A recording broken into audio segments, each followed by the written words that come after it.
Yuk, mari kita menghitung cost accounting untuk membuat Indonesia menjadi negara superpower di tahun 2045 yang harus kita kerjakan saat ini. Sekali lagi, sekarang kita namakan Vision 2045 Indonesia Emas. Indonesia akan menjadi food country karena akan mengendalikan 50% pangan dunia. Beras akan kita tingkatkan 20 kali hasil produksinya. Pabrik pupuk akan ditingkatkan 20 kali hasil produksinya. Juga semua panganan tanaman lainnya. Storage pergudangan, cold storage dibangun di mana-mana termasuk untuk perikanan dan hasil-hasil laut lainnya. Di setiap provinsi ada. Wilayah Sumatera, Sulawesi, Papua akan jadi lumbung pangan dunia. Kemudian kekuatan mineral bahan baku diproduksi sumber daya alamnya tersebut, namun bukan untuk dijual seperti sekarang lakukan yang hanya jadi komoditas kalau sekarang. Namun semua diproduksi untuk jadi underlying printing money rupiah. Bahkan nanti rupiah bisa menjadi uang yang akan dipinjamkan negara berkembang lainnya seperti ke Afrika, Asia Selatan, dan lain sebagainya. Beda strategi peminjaman uang ke negara ketiga dengan strategi obor dan IMF. Kita tidak memberikan mereka bunga. Kita bukan negara yang memberikan debt trap dengan bunga seperti obor dan IMF, tapi memberikan finish produk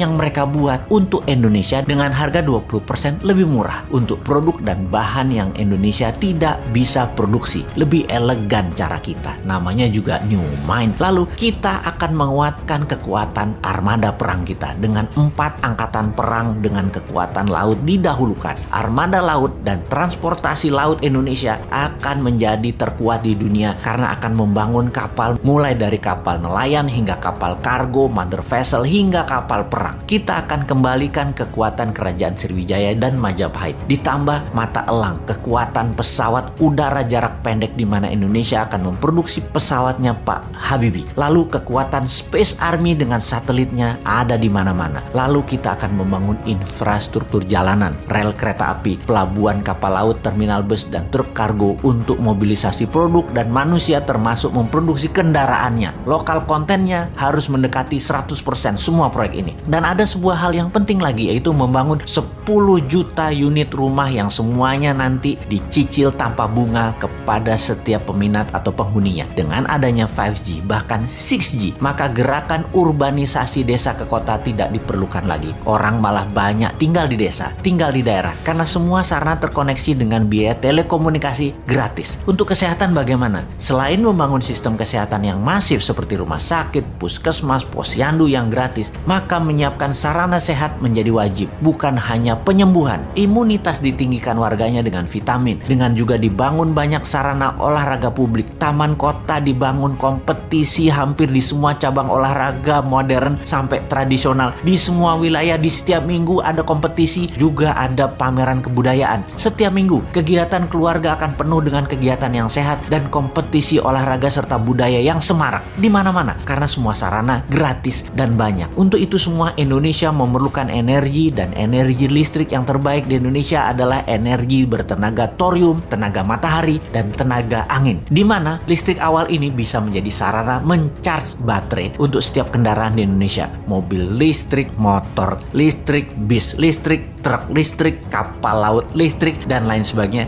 Hingga power plant tenaga batu bara yang merusak lingkungan itu akan hilang dalam 5 tahun ke depan. Cost accounting ini mohon ditambah lagi ya sahabat. Capek juga berhalu sendirian. Wahai sahabat New Mind, halunya dilanjutkan di komen Anda di bawah ini. Tenang, uangnya ada. Pastinya bukan pakai hutang negara lain ala janji suci yang lalu ya.